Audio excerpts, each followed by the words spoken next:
Krishna, a wonderful name of our Lord.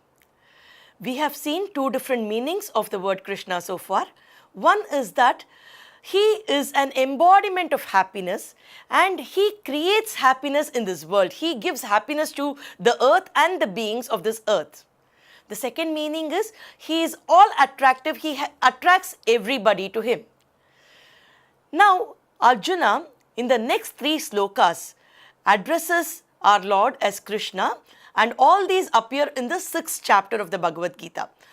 6.34, 37 and 39. Chanchalam hi mana Krishna pramathi balavadhrudam tasyaham nigraham manye vayoriva sudushkaram ayati shraddhayopeto yogachalita manasaha aprapya yoga sansiddhim kamgatim Krishna gacchati etanme shamshayam Krishna chetumarhasya sheshatah tvadanya samshayasyasya cheta nahyupapadyate. In three different slokas, that is 6.34, 37 and 39, Arjuna is addressing our Lord as Krishna, one of the favorite names of Arjuna. Now, in the very first sloka here, the 34th sloka of the 6th chapter, Arjuna says, Chanchalam hi mana Krishna.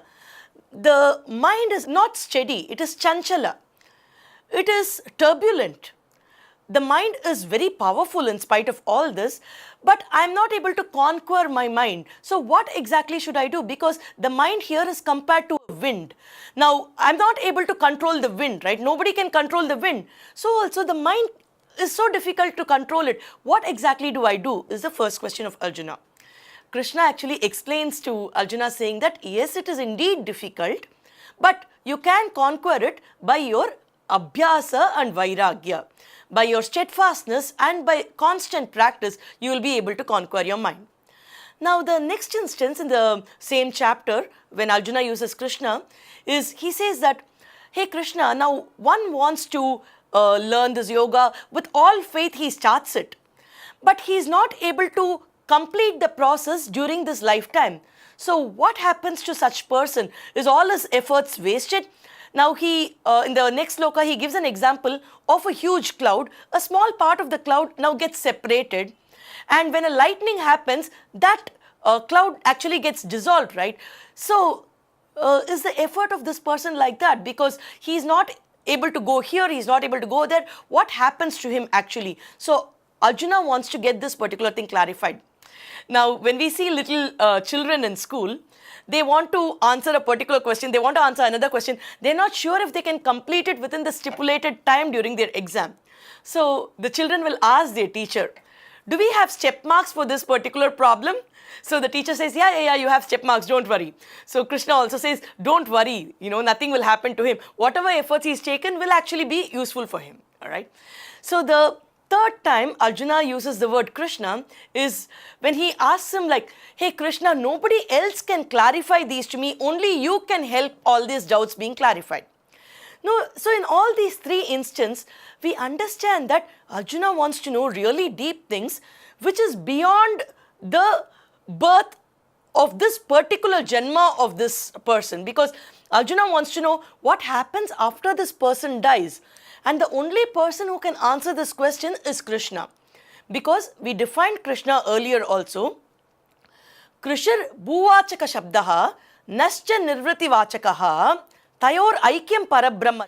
Which means that Krishi, we know, is Bhumi. Naha means happiness. Now, when we join these two words, it refers to the Supreme Lord, the Parabrahma, who is Krishna. So, this particular thing, because Krishna is the Lord, he is Parabrahma, Adi Shankara addresses this explanation as Satchidananda Swarupa. Therefore, the Lord is the Satchidananda Swarupa, he is the Parabrahma, so he knows what happens after death. So, Arjuna wants Lord Krishna to answer this question. This is one. The other is Lord Krishna himself explains why only he can answer it in the 4th chapter, the 5th sloka. Shri Bhagavan Uvacha bahuni me vyatitani janmani tava chaljuna tyanyaham veda sarvani natvam vetta parantapa. Here Krishna says that, hey Arjuna, you have had several births. I have also had several births. But the difference here is that you can't remember what happened to you earlier, but I can remember all the previous births I've taken. And this is because Krishna chooses to be born here. He is an avatar. While all of us here are forced to be born here because of our karmas. Therefore, Krishna remembers everything what happened. So, Krishna is the only right person to explain to Arjuna what actually has happened in the previous Janma and what will happen to a person who leaves it halfway because of his distractions or whatever happened in this Janma. What is the actual meaning of Krishna in these contexts is, it will be surprising for us to know that Krishna himself explains this in Mahabharata to Arjuna. What Krishna says is, Krishami Prithivim Partha Bhutva Kashnayaso Halaha Krishno Varnasya Ye Yasmat Tasmat Krishno Aham Arjuna. He says that Krishami Prithivim Partha, this beautiful earth is there. I actually become a farmer and I do the farming here. Bhutva Kashna Yaso Alaha. He says that I become the plow, and the plow is also explained by Krishna. It will be very interesting for us to know that. He says, I become a iron plow which is black in color in order to plow the earth. And he says, and because I am also a dark complexion person, Krishno Varnasya Ataha, therefore I am known as Krishna. Now, I was actually thinking, why should actually it be a iron black color plow which Krishna becomes?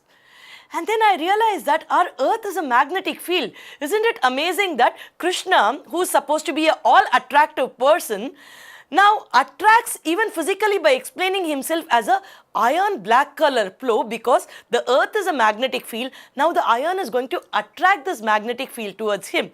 Therefore, Krishna akarshayati. So he attracts the earth and the people of earth because he is a iron which is in the form of a plow, where he uses himself to plow the land. Now another meaning which Swami Chinmayananda here says is that this is actually metaphorical. The earth is plowed, so also are his disciples, his devotees. So Krishna becomes a person who actually cultivates us. He actually weeds out all the poisonous weeds from us. He instills happiness in us. He prepares us to understand the higher reality. Therefore, Krishna is the best farmer, not only for earth, but it's also for every devotee of his.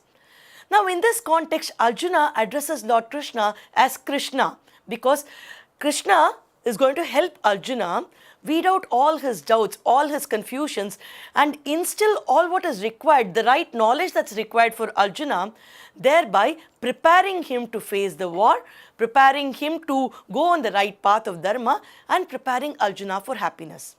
So from this particular episode, this particular meaning of Krishna, what are we to understand in our life? What should we incorporate in our life? Here Krishna should also help us by cultivating us. He should help us cultivate our mind. We should permit Krishna by giving ourselves to him, by surrendering ourselves to him. Therefore, Krishna will be able to weed off all the unnecessary thoughts, weed off all the unnecessary habits, unnecessary things that we are doing, and instill a lot of important things, instill happiness in our minds. Therefore, we can go in the right direction. Therefore, let's recite Lord Krishna's names and be blessed. Madhava Achyuta Krishna Hare Rishikesha Kesava Govinda Vasudeva Bhagavan Janardana